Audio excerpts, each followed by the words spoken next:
Welcome, my name is Jason, and this is Jason's Weird Reads, and today I want to talk about two books I've been listening to lately on Audible, and one of them I had to return.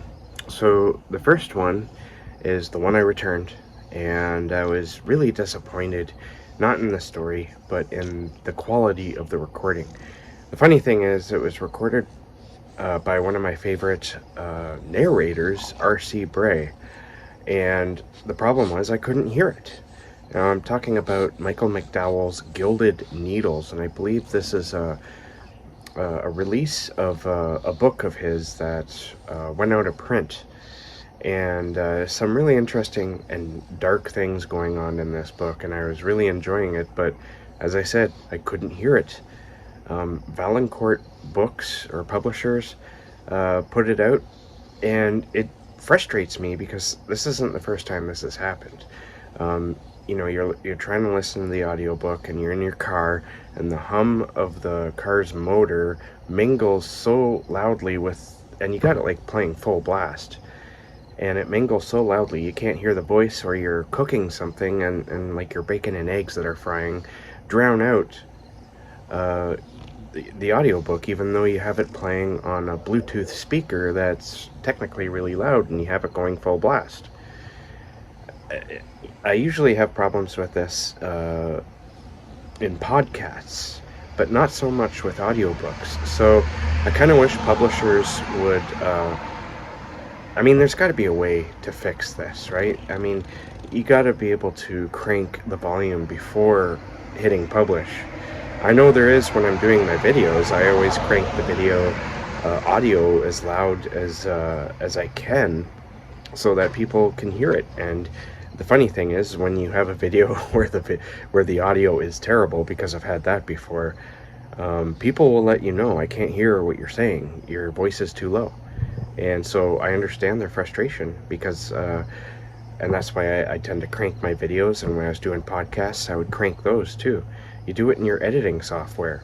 I think they would be aware of this. So why can't I hear Gilded Needles?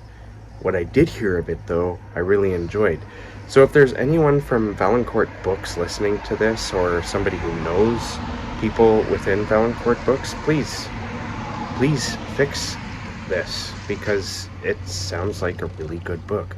It's very dark. It takes place in New York. I believe it's 1883, if I'm remembering correctly, and the main character, from my understanding, was an abortionist, sort of like a back alley abortionist. It's a very dark story, and I want to continue it, but I'll probably just end up reading it. So if that does sound like something that's interesting to you, it is available as an ebook, a printed book, and the audiobook, but I don't recommend the audiobook because you can't hear it. But yeah, I really want to read that. So I returned that book and I got my credit back, and I went and got a book that I'm about halfway through right now. I'm absolutely loving it, and it's a reread for me. Something I've been wanting to do for quite a few years now is go back and reread these books, and I'm very happy so far that I have done that, or that I am doing that. And I'm talking about Interview with Vampire by Anne Rice. I read these books for the first time when I was 18, 19 years old, and I absolutely loved them. But it's been decades since I read the first one. And over the years, I've been wanting to know, if I reread them, would it stand up to the books I enjoyed back then? And so far, very much yes. Interview with the Vampire is very much, it's very beautifully written. The characters are very realistic. I absolutely love everything. I would just want to mention here before I continue, one reason why I was afraid of rereading them is because I have reread books and rewatched movies that I loved when I was a kid, and they just didn't hold up, and that kind of ruins a little bit of you, I think, because you have that memory that you really enjoyed something, and then you go back to it in your adulthood, even in your middle age, and it's not good, and you're wondering why you even thought it was good in the first place. That can be very disappointing, and it kind of ruins the memory of it, that you have of it. But this, I think, is going to be the exception. Also, you know, Anne Rice's later works, as far as I read, like, I think Blood Canticle, some of the later Vampire Chronicle books, I read about 10 years ago when they were coming out, and I didn't really like those books very much, to say the least. But these earlier books, and I might even go into The Witching Hour, which I remember liking better than the Vampire Chronicles.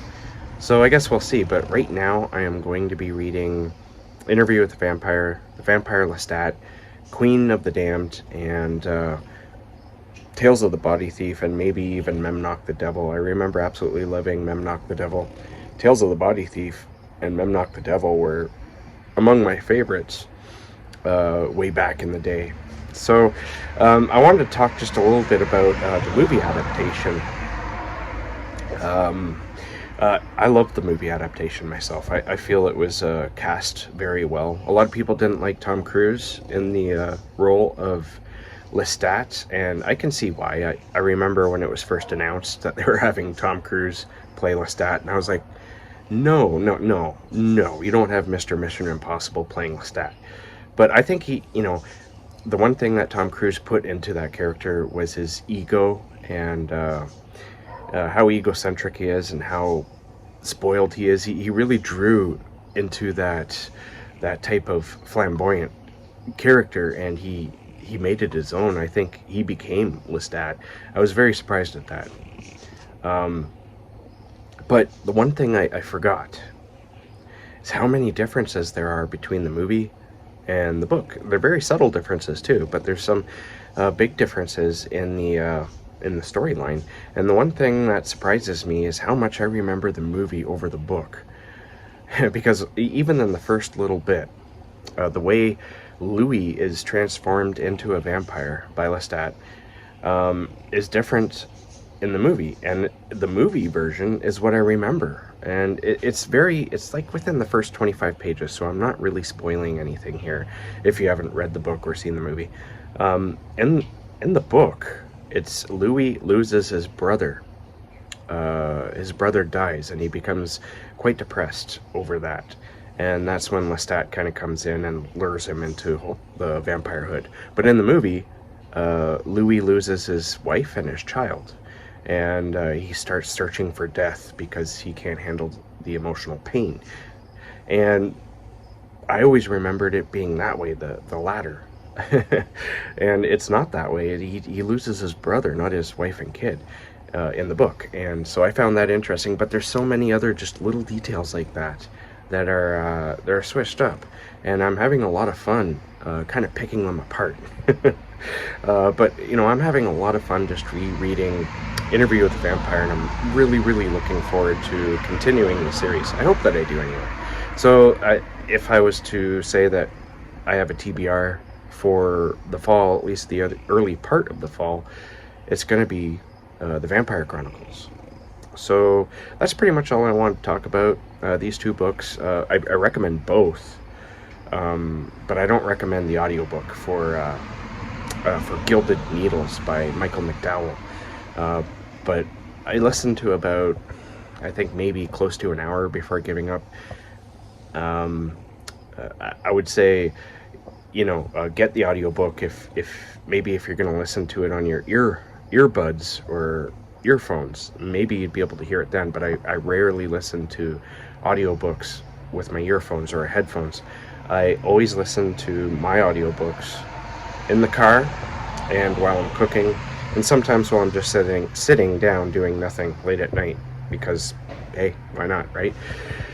So take from that what you will, and that is my most recent reading update. I hope you guys are all doing well, keeping safe, keeping creative, and I'll catch you guys in the next bookish video.